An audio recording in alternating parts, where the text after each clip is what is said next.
I nervously walked into the white room with my little brother. Today was the day I hated. The day I dreaded. Today was the day everyone in our district had to fight each other. Head to head, face to face.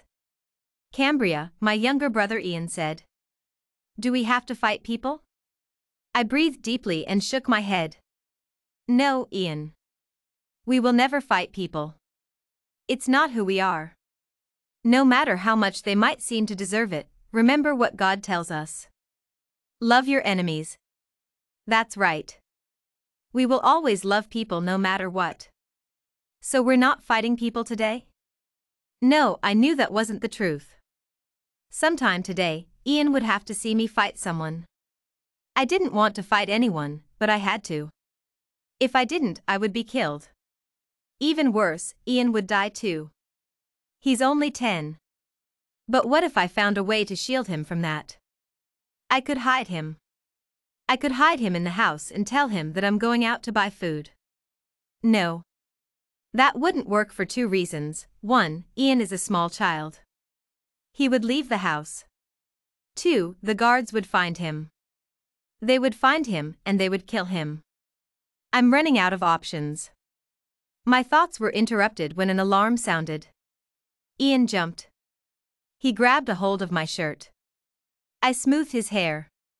SHH, I whispered. Everything's okay. The alarm sounded again.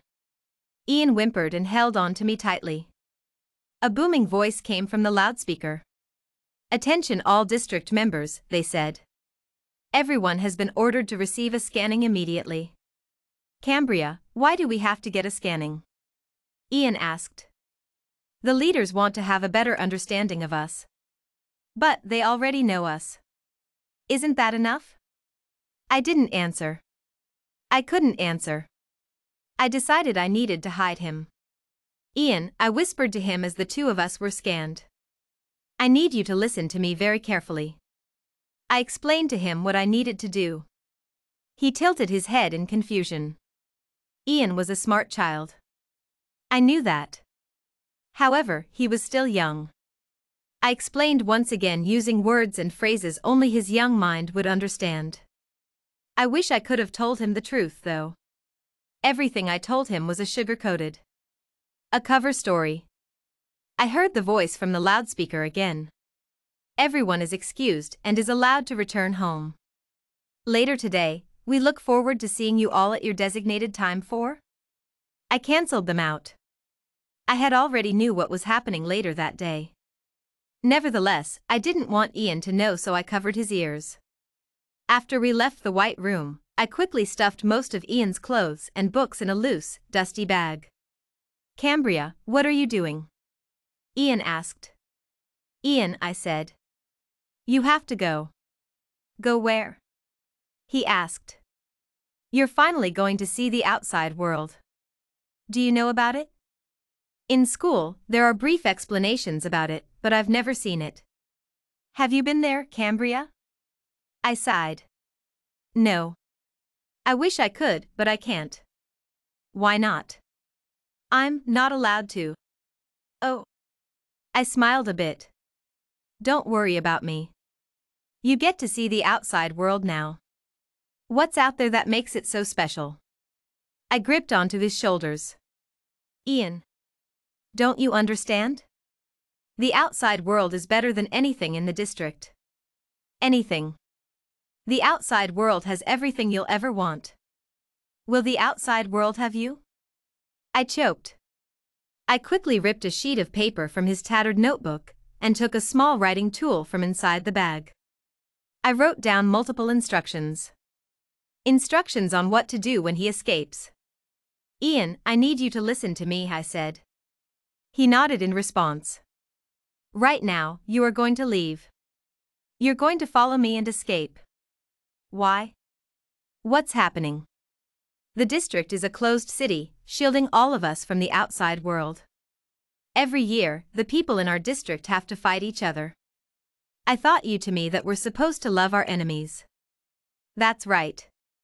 We are supposed to love our enemies. But you have to understand.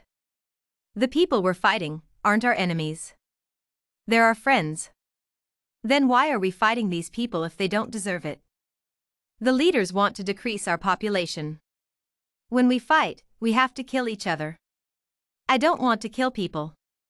Don't make me do it, Cambria. Ian, I'll never make you do something you don't want to do.